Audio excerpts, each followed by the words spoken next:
Sobat Kairos yang dikasihi Kristus, firman Tuhan untuk kita hidupi pada hari ini tertulis dalam kitab Yeremia 14 ayat 21. Saya membacakannya bagi kita.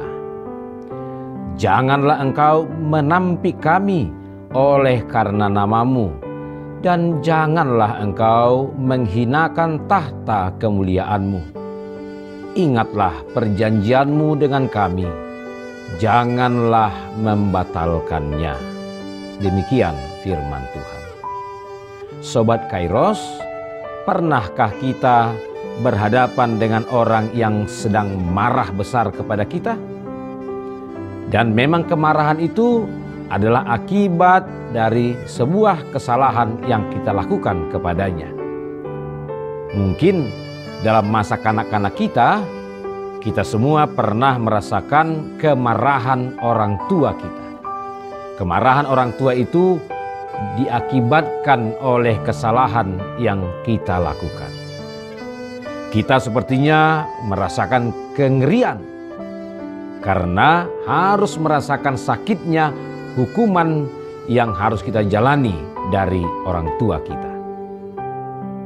Sobat Kairos, dalam firman Tuhan hari ini, Yeremia datang kepada Allah dalam doa dan permohonannya untuk memohon kemurahan hati Allah di tengah-tengah kemarahan Allah yang memuncak kepada umatnya. Allah sedang mendatangkan berbagai penghukuman kepada umatnya sebagai pernyataan kemarahannya atas kesalahan-kesalahan dan pelanggaran-pelanggaran Israel.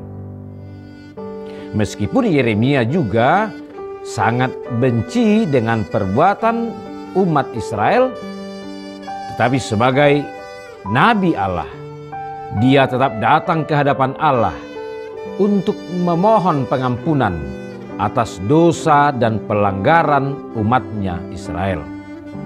Ia memohon kepada Allah agar Allah tidak memalingkan wajahnya dari Israel. Yeremia memohon kepada Allah agar Allah berkenan membatalkan niatnya untuk menghancurkan Israel. Yeremia berusaha mengingatkan Allah akan perjanjiannya kepada nenek moyang Israel.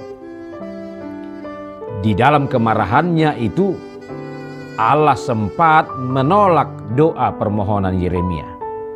Bahkan kalau kita baca di ayat sebelumnya, Allah menyuruh Yeremia untuk berhenti berdoa buat umat Israel.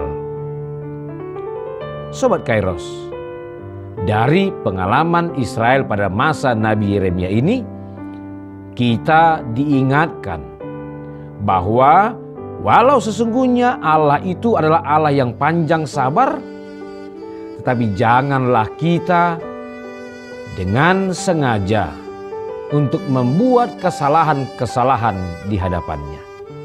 Karena bila demikian, Allah tidak akan segan-segan untuk menghajar kita. Dan bila murka Allah sudah bulat, doa pun seolah tidak bisa lagi untuk membujuk Allah. Tentu jika sampai pada hal seperti itu, betapa mengerikannya kita. Sobat Kairos, marilah kita belajar dari pengalaman kehidupan yang kita jalani saat ini. Sepertinya begitu banyak penderitaan-penderitaan yang sedang kita hadapi, kesusahan-kesusahan yang kita hadapi, haruslah itu menjadi pelajaran bagi kita. Jangan-jangan Tuhan mulai bosan melihat tingkah kita, sehingga Allah harus mendatangkan berbagai-bagai persoalan penderitaan untuk mengajar kita. Untuk itu, marilah di dalam kerendahan hati kita memohon kepada Allah agar Dia berkenan mengampuni kita yang didasari atas janji kasih setianya kepada kita umatnya. dan teruslah bermohon kepada Tuhan. Kiranya Tuhan berkenan untuk bersegera melepaskan kita dari berbagai penderitaan dan kesusahan yang kita hadapi. Sehingga apapun juga keadaan yang akan menimpa kita, yang mungkin sebagai konsekuensi kesalahan kita, secara khusus kita yang sedang diperhadapkan dengan ketakutan-ketakutan akibat ancaman resesi ekonomi global yang terus sedang digaungkan kepada kita, yang akan terjadi tahun 2023 yang akan datang. Keadaan itu justru membuat kita harus semakin dekat kepada Tuhan, berseru kepadanya, karena Dialah satu-satunya yang akan dapat menyelamatkan kita. Selamat beraktivitas bagi kita, Sobat Kairos dimanapun berada. Tuhan Yesus memberkati kita. Amin.